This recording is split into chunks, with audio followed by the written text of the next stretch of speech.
मेरी सास की वफात के बाद मेरा ससुर बहुत अकेला हो गया था। मुझसे उनका ये अकेलापन देखा नहीं जाता था, इसलिए मैं कभी कभार उनकी ज़रूरियात पूछने के लिए उनके पास चली जाती थी। मेरा नाम शाजिया है, मेरी उम्र 29 साल है। मेरी शादी को अभी 3 साल हुए थे और मेरी कोई औलाद नहीं थी। मेरे शौहर दुबई में काम करते थे और शादी के बाद उन्हें सिर्फ 3 महीने की छुट्टी मिली थी। इस दौरान अल्लाह ताला ने हमें औलाद नहीं दी और मेरे शौहर दोबारा ब्रोनमुख चले गए। इसी दौरान मेरी सास का भी इंतकाल हो गया, जिसके बाद मेरे ससुर खुद को बहुत अकेला महसूस करने लगे क्योंकि उनकी देखभाल करने वाला कोई नहीं था।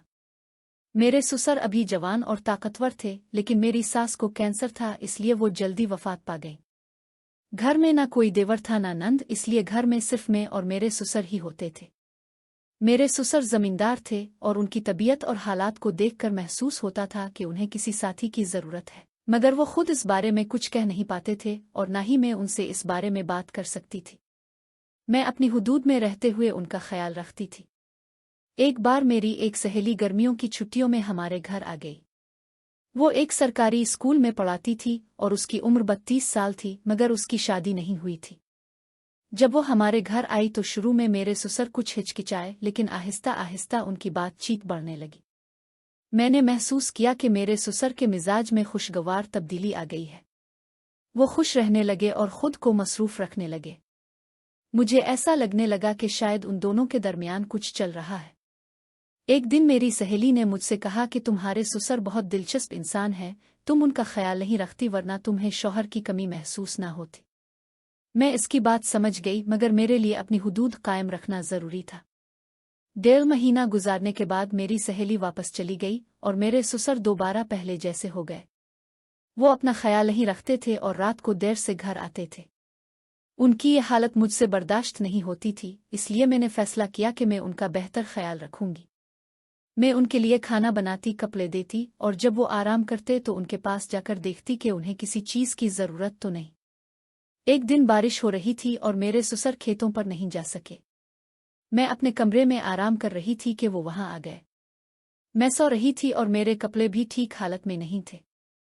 जब मैं जागी तो देखा कि वो मुझे देख रहे हैं। मैं फौरन संभल गई। वो भी घबरा गए और कहने लगे कि वो अभी आए हैं और सिर्फ बात करना चाहते थे। इस दिन मुझे महसूस हुआ कि उन्हें वाकई किसी साथी की ज़रूरत है और अगर उनकी शादी ना की गई तो मसाइल पैदा हो सकते हैं। मैंने फैसला किया कि इस बारे में अपने शौहर से बात करूंगी। 3 माह बाद जब मेरे शौहर वापस आए तो मैंने उन्हें सारी बात बताई। उन्होंने फैसला किया कि वो अपने वालिद की शादी करवाएंगे। हमने रिश्ते देखना शुरू किए, मगर मेरे ससुर इस बात पर राजी नहीं थे। वो कहते थे कि मुझे इसकी ज़रूरत नहीं, मेरी ज़रूरियात मेरी बहू पूरी कर देती है। लेकिन हम बज़िद रहे कि उनकी शादी ज़रूरी है। आखिरकार हमें एक मुनासिब रिश्ता मिल गया। वो एक तलाक याफ्ता औरत थी जिसकी एक बेटी भी थी। इस औरत की उम्र 40 साल थी और उसकी बेटी 11 साल की थी। मेरे ससुर की इस औरत से शादी हो गई। शादी के बाद वो दोबारा खुश और जवान महसूस होने लगे।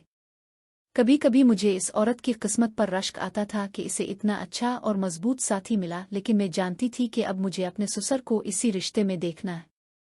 उनकी शादी को 1 साल हो चुका है और अल्लाह ताला ने हमें भी खुशखबरी दी है, मैं माँ बनने वाली हूँ। इस कहानी से यही सबक मिलता है कि हर रिश्ते की अपनी हुदूद होती हैं और समझदारी इसी में है कि उन हुदूद को बरकरार रखते हुए मसाइल का हल निकाला जाए। अल्लाह हाफ़िज़।